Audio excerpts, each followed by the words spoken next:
बनवून घ्यायचा आहे। त्यासाठी कढई ठेवलेली आहे। कढईमध्ये तेल टाकलेलं आहे आणि तेल झालेलं आहे गरम। तर आपल्याला टाकून घ्यायचं आहे कांदा आणि हिरव्या मिरच्या। कांदा आणि हिरव्या मिरच्या टाकून असं फ्राय होऊ द्यायचं। खूप छान असा पुलाव जर तुम्ही बनवला ना, खूप छान असा पुलाव होतो मस्तपैकी। तर कांदा फ्राय झालाय असा, मिरच्या पण थोड्या तळल्याचा, कारण तेल तापलेलं होतं ना, त्यामुळे आपण टाकून घेणार आहोत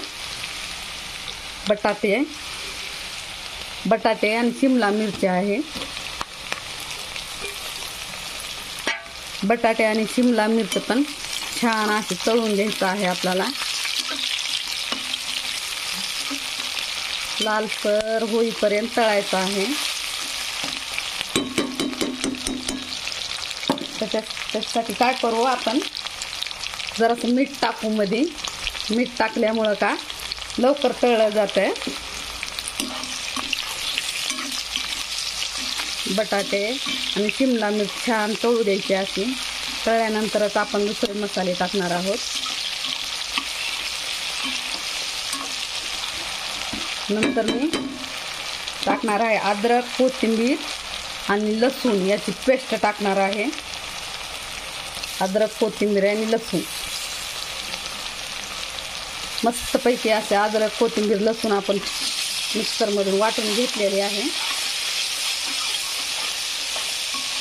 याला पण छानपैकी असं फ्राय होऊ द्यायचं। फ्राय झाली का वेगळी टेस्ट येते, याला खूप सुंदर अशी टेस्ट येते। तर फ्राय झाल्यानंतर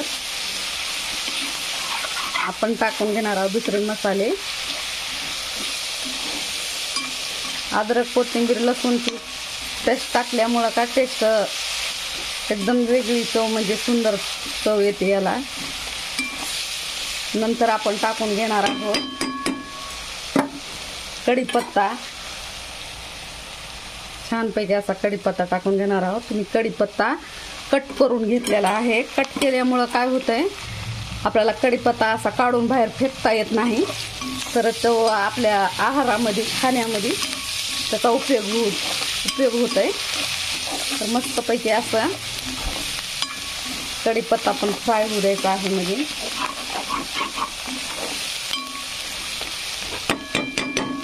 नंतर आपण टाकून घेऊ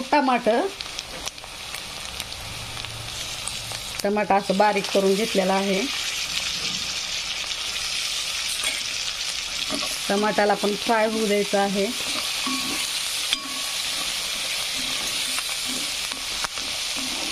खूप छान असे तुम्ही जर पुलाव बनविला ना घरच्या घरी, खूप छान असा बनतो आणि चव खूप भारी याला येते। खूप सुंदर असा पुलाव बनतो आपला। तर मस्तपैकी असा पुलाव आपला बनवायला सुरू आहे आपला।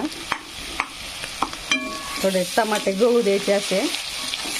थोडे टमाटे मऊ झाले का नंतर आपण त्यामध्ये टाकून देणार आहोत आपण जे तांदूळ शिजविलेले आहेत ना, शिजवून घेतलेले, उकडून घेतलेले तांदूळ आपण यामध्ये टाकणार आहोत। छानपैकी असं आपला सगळा मसाला फ्राय होत आहे। तेलामध्ये असा मस्तपैकी तळत आहे। यानंतर आपल्याला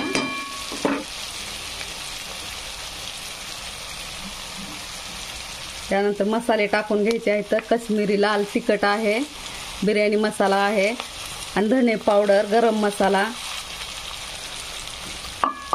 असं मस्तपैकी मसाला आपण टाकून घेतलेला आहे। मसाले पण फ्राय होऊ द्यायचे आहेत। मसाले फ्राय झाल्यानंतरच आपल्याला टाकून घ्यायचं आहे हळद, लाल तिखट वगैरे थोडंसं टाकलेलं आहे मी। हिरव्या मिरच्या टाकल्यामुळे ना जास्त लाल तिखटचा वापर केलेला नाही, काश्मीरी लाल तिखट टाकलेला आहे, त्यामुळं टेस्टही खूप भारी येते आपल्या पुलावला. आणि हे आहे, हे आपलं आहे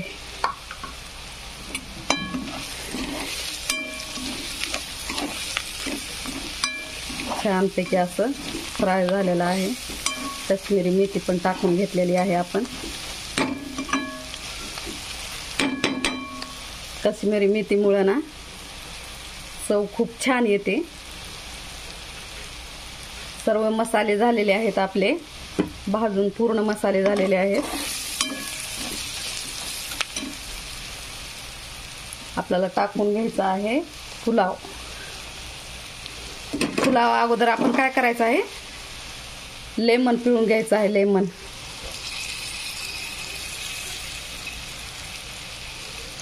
खूप सुंदर असं लेमनमुळं चव येते. मस्तपैकी असं लेमन पिळून घ्यायचं.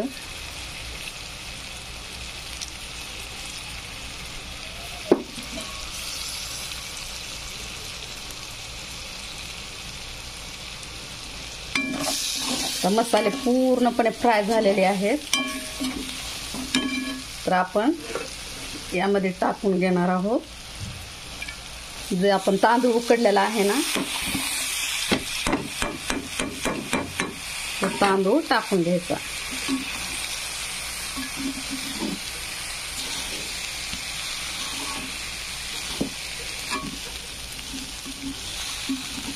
तर भारी आपला पुलाव रेडी आहे.